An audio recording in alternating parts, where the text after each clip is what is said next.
सिर्फ social media पर एक मैसेज के माध्यम से मध्य प्रदेश के हर गली मोहल्ले से निकलकर ये युवा शक्ति आई है। आप इनके लिए एक बार जोरदार तालियां बजाइए।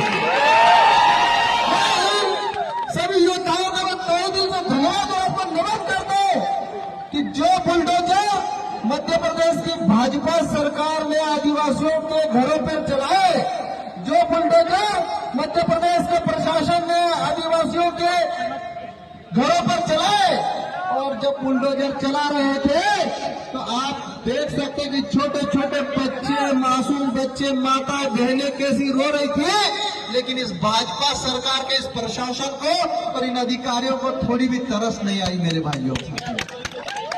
ऐसी निर्दयी सरकार के खिलाफ, ऐसी तानाशाही सरकार के खिलाफ मध्य प्रदेश का हजारों की संख्या में जो जय आदिवासी युवा शक्ति का युवा आया है और सरकार के खिलाफ जो खुला बिल्कुल बोला है कि मैं कहना चाहता हूं मोहन यादव जी, 2018 में भी हमने शिवराज मामा को चैलेंज किया था कि नहीं किया था?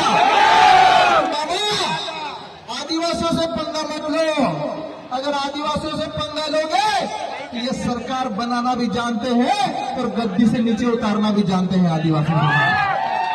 साथियों, मैं आप सभी के समक्ष ये कहना चाहता हूं, जो बुलडोजर चलाया उन्होंने क्या हमारे आदिवासी अपराधी थे?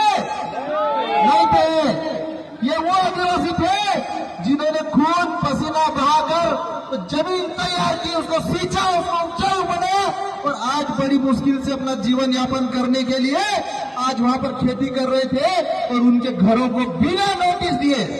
इतनी निर्दयी सरकार कोई हो सकती है क्या? नहीं हो सकती। लेकिन भाजपा की सरकार है। बिना किसी नोटिस के अभी हम उस गांव से आ रहे हैं, उन महिलाओं से, उन बच्चों से, उन पीड़ितों से बात करी। उनका कहना था कि वो 40 साल से इस गांव में रह रहे हैं। कितने सालों से? 40 सालों से रह रहे थे, 3 पीढ़ी से रह रहे थे। और सरकार और प्रशासन कह रहा है कि ये 2015 के बाद इन्होंने घर बनाए, 2015 के बाद आए।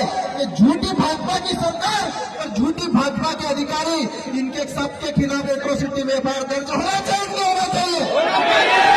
क्योंकि ये सरकार सिर्फ आदिवासियों को जुल्म करके जंगलों से बेदखल करने का काम कर रही है। वन अधिकार कानून के तहत जब अधिकार दिया गया कि दिसंबर 2005 से पहले जो भी जंगलों में निवास करता आया है, जो भी 3 पीढ़ी से इन जंगलों में रहते आया है, उनको सरकार को पट्टे देना है, उनका मूल अधिकार है, संवैधानिक अधिकार है। लेकिन आदिवासियों को ये सरकार ने पट्टे नहीं दिए। सुप्रीम कोर्ट ने कहा 2023 में कि जिनके पट्टे निरस्त कर दिए गए उनके पट्टे नए सिरे से रिव्यू किया जाए। क्योंकि वन मित्र पोर्टल ऐप पर साथियों आज भीगेंगे हम आदिवासी भाइयों के लिए, हम लड़ेंगे आदिवासी भाइयों के लिए। आदेश दिया था कि जो पट्टे सरकार किसी कार्रवाई, किसी कारणवश आदिवासियों के निरस्त हो गए, उन पट्टों को दोबारा रिव्यू करें और मध्य प्रदेश के जो 6 लाख पट्टे आदिवासियों के जो पट्टे निरस्त किए वो पट्टे दोबारा रिव्यू करके दिया जाए। लेकिन भाजपा की सरकार उन पट्टों को देने के बजाय आदिवासियों के घरों पर बुलडोजर चला रही है। कौन सा न्याय है? आप लोग बताओ मुझे, ये कौन सा न्याय है?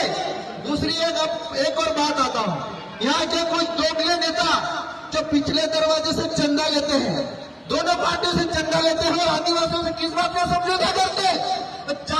एक घर में 4-4 पत्रे दे दिए तो बोले आंदोलन खत्म हो गया। 4 पत्रे आदिवासी की कीमत है क्या? 10-10 हजार के 6 पकड़ा दिया, आंदोलन खत्म हो गया। आप बताओ, ऐसे दलालों के खिलाफ समाज को खड़ा होना चाहिए, नहीं होना चाहिए? इसके बारे में मैसेज फैला गया कि हीरा लावत तो राजनीति करता है, हीरा लावत धमका करता है।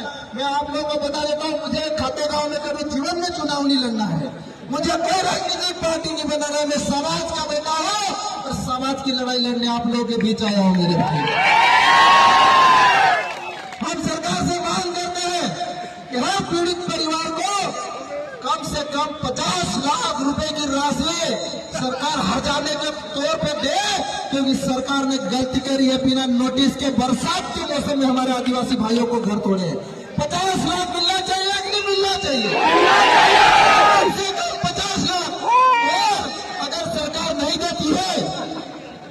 सरकार से भीख आदिवासियों को अधिकार मिला है संविधान में। आज बताओ किसी